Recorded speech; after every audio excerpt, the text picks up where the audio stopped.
महाराष्ट्र के सीएम उद्धव ठाकरे की सेहत दुरुस्त नहीं है। इस वजह से वे करीब 45 दिनों से कोई काम नहीं कर पा रहे।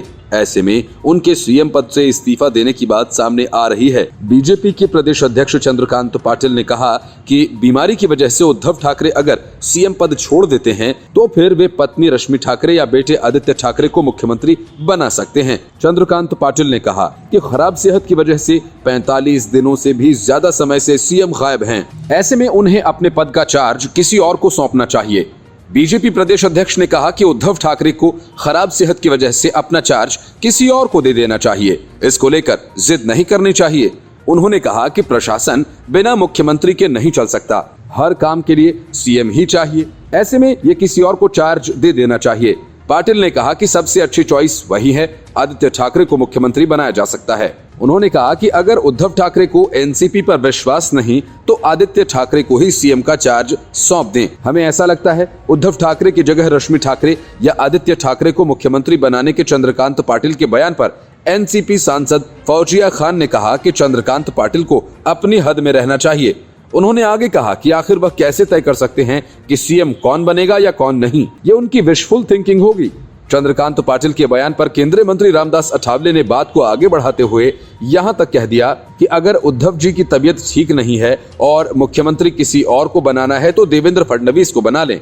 बीजेपी और शिवसेना का 2.5 साल वाला फॉर्मूला यहां आकर दोनों साथ आ सकते हैं।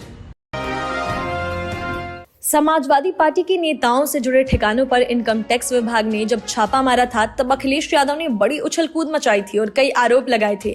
लेकिन अब खुलासा हुआ है कि अखिलेश यादव का असली दर्द किस बात का था। असल में छापेमारी में 68 करोड़ रुपए की अवैध संपत्ति का खुलासा हुआ है। केंद्रीय वित्त मंत्रालय के राजस्व विभाग के अंतर्गत आने वाले केंद्रीय प्रत्यक्ष कर बोर्ड यानी सीबीडीटी ने जानकारी दी है कि कंस्ट्रक्शन और रियल एस्टेट से जुड़े लोगों के ठिकानों पर 18 दिसंबर 2021 को कर्नाटक और उत्तर प्रदेश में छापेमारी की गई थी। इस दौरान कोलकाता के एक एंट्री ऑपरेटर के ठिकाने भी तलाशे गए थे। इस दौरान उत्तर प्रदेश की राजधानी लखनऊ, पश्चिम बंगाल की राजधानी कोलकाता और कर्नाटक की राजधानी बेंगलुरु के अलावा मैनपुरी एवं मऊ जैसे यूपी के जिलों में भी छापेमारी हुई।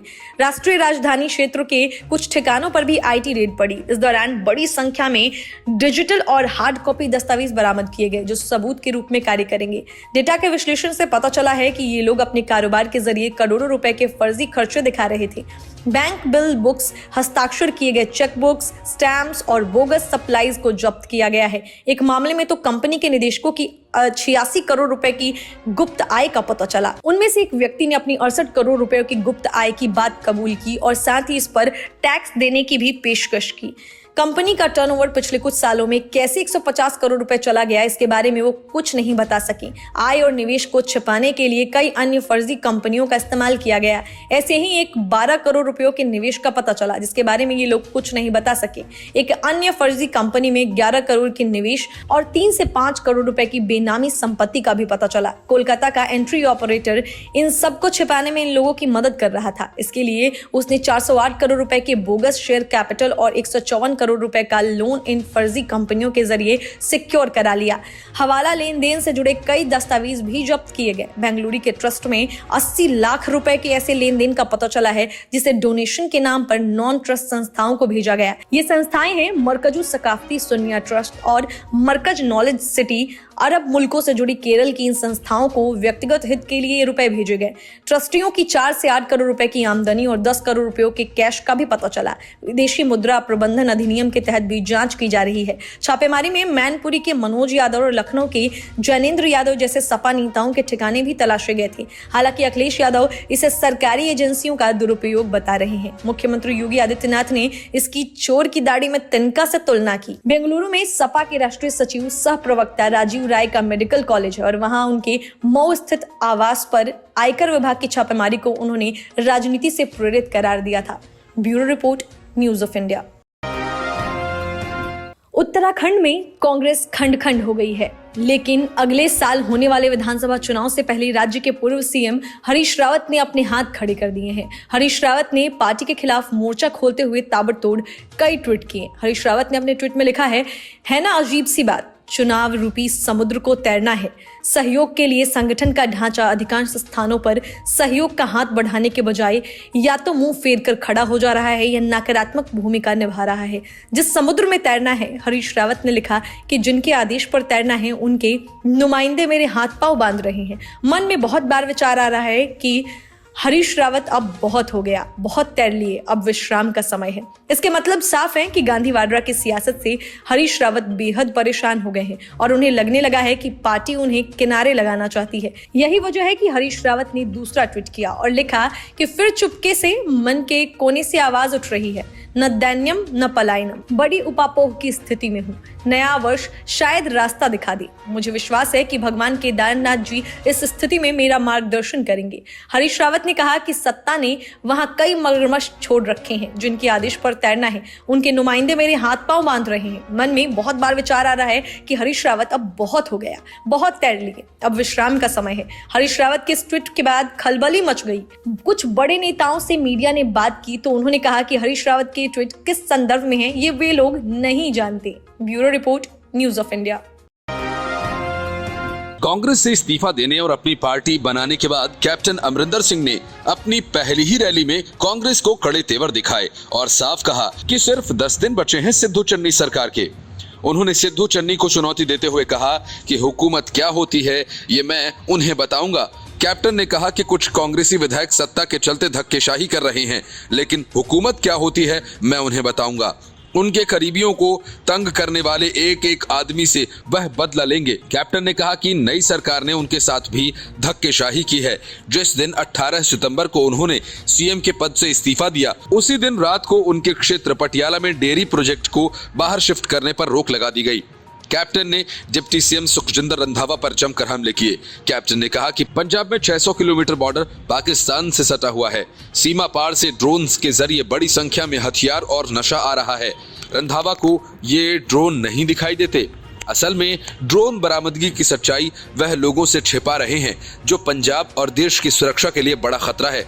उन्होंने कहा कि रंधावा ने तो फौज की वर्दी तक नहीं देखी होगी, लेकिन अकाली नेता विक्रम मजीठिया पर दर्ज पर्चे को गैर कानूनी करार दिया।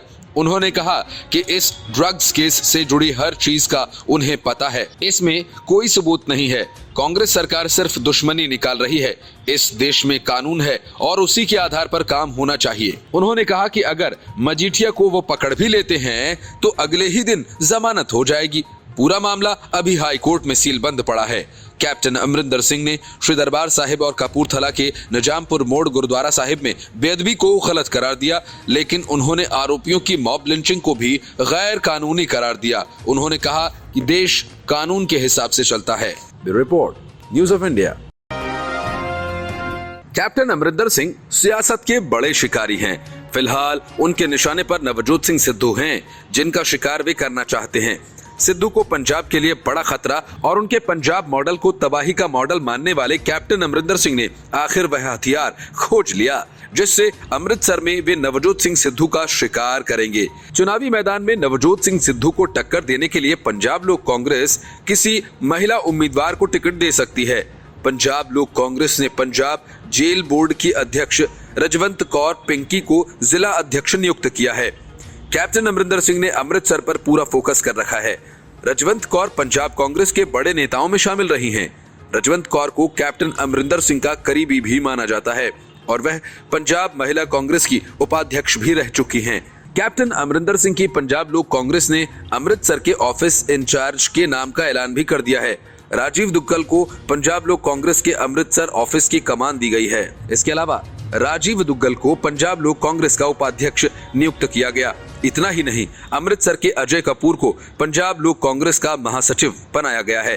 कैप्टन अमरिंदर सिंह को नवजोत सिंह सिद्धू की वजह से न सिर्फ सीएम की कुर्सी गंवानी पड़ी बल्कि कांग्रेस को भी छोड़ना पड़ा।